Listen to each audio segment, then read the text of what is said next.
वाल्मीकि रामायण में प्रभु श्री राम के पुत्र लव और कुश की गाथा कर वर्णन किया गया है। रामानंद सागर ने मूल रामायण से अलग उत्तरकांड पर आधारित रामायण नामक सीरियल बनाया है। आओ जानते हैं कि लव और कुश के बारे में संक्षिप्त जानकारी।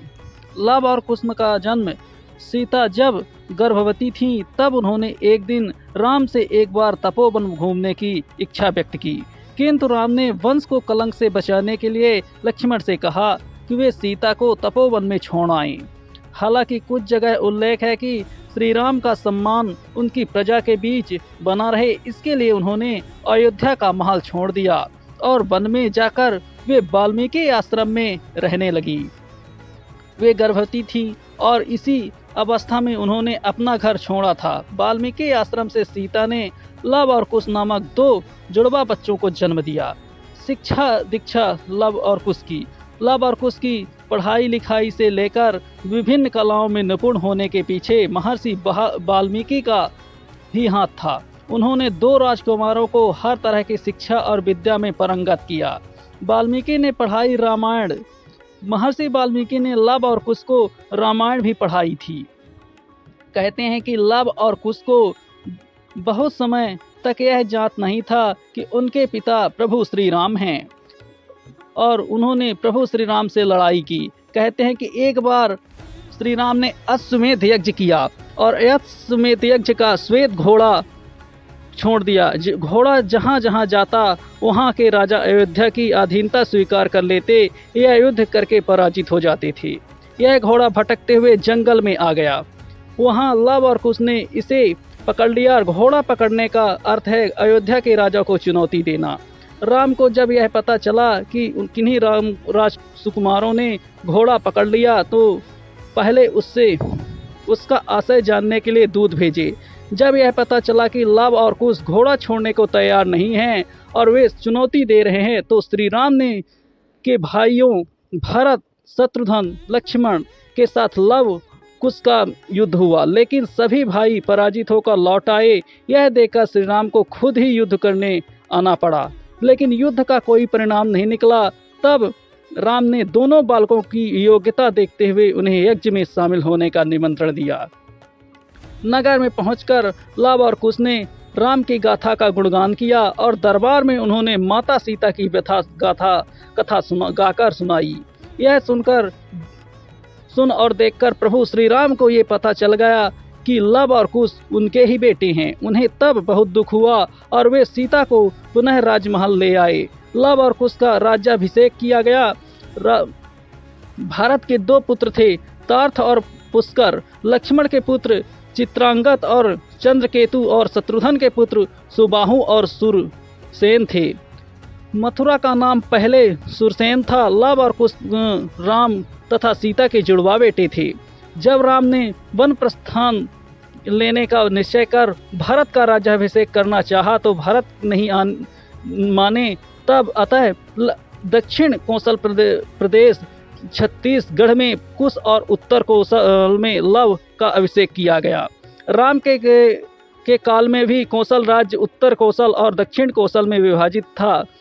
कालिदास के रघुवंश अनुसार राम ने अपने पुत्र लव को शरावती और कुश को कुशावती का राज्य दिया था। सरवती को श्रीवस्ती माने तो निश्चय ही लव का राज्य उत्तर भारत में था और कुश का राज्य दक्षिण कौशल में। कुश की राजधानी कुशावती आज के बिलासपुर जिले में थी। कौशला को राम की माता कौशल्या की जन्मभूमि माना जाता है। रघुवंश के अनुसार कुश को अयोध्या जाने के लिए विंध्याचल को पार करना पड़ता था। इससे भी सिद्ध होता था कि उनका राज्य दक्षिण कौशल में ही था। लव और कुश के वंशज राजा लव के राजपूतों का जन्म हुआ, जिनमें बुर्गजर, जयास और शिकारवारों का वंश चला। इसकी दूसरी शाखा थी सिसोदिया राजपूत वंश की, जिनमें बैछला, वैसला और गहलोत गुहिल वंश के राजा हुए।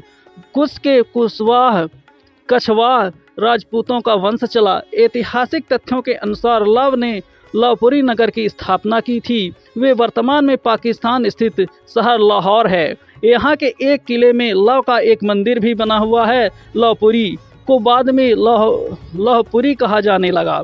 दक्षिण पूर्व एशियाई देश लाओस, थाई नगर, लवपुरी दोनों ही उनके नाम पर रखे गए स्थान हैं। राम के दोनों पुत्र में कुश का वंश आगे बढ़ा तो कुश के से अतिथि और अतिथि से निधन से नभ से पुंडरीक से क्षेम धवा से देवानिक से आहनिक से रुरु से पर्यात से दल से छल से उक्त से व्रजनाभ से गण से युषि तौस से विषय से हिरण्य से नभ से पुष्य से ध्रुवन संधि से सुदर्शन से अग्निवाण से पद्यवाण से शीघ्र से मरु से परसयुक्त उद्वासु नंदीवर्धन से सकेतु से देवरात दुध से महावीर से समृद्धि सद्धिति से धृष्टकेतु से हरे से प्रतिंधक से कुथृथि से देवमढ़ी से विबुध से महाधृति से कीर्तिरात से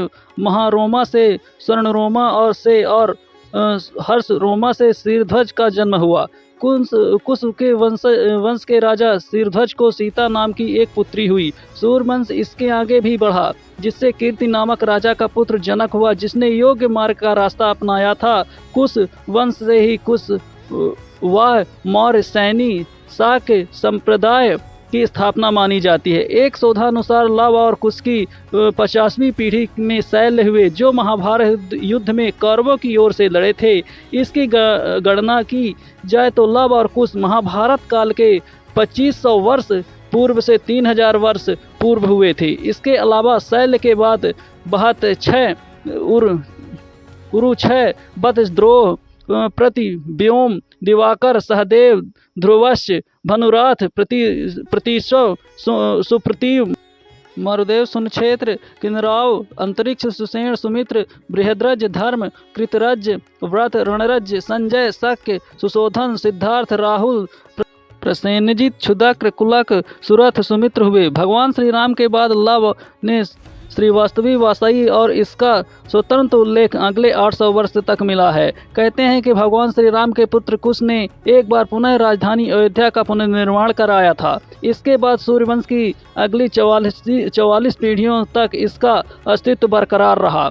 रामचंद्र से लेकर द्वापर कालीन महाभारत और इसके बहुत बाद तक हमें अयोध्या सूर्यवंशी इक्ष्वाकुओं के उल्लेख मिलते हैं। इस वंश का बृहद दक्ष अभिमन्यु के हाथों महाभारत के युद्ध में मारा गया था। महाभारत के युद्ध के बाद अयोध्या उजड़ सी गई, लेकिन उस दौर में भी श्री राम जन्मभूमि का अस्तित्व सुरक्षित था, जो लगभग 14वीं सदी तक बरकरार रहा।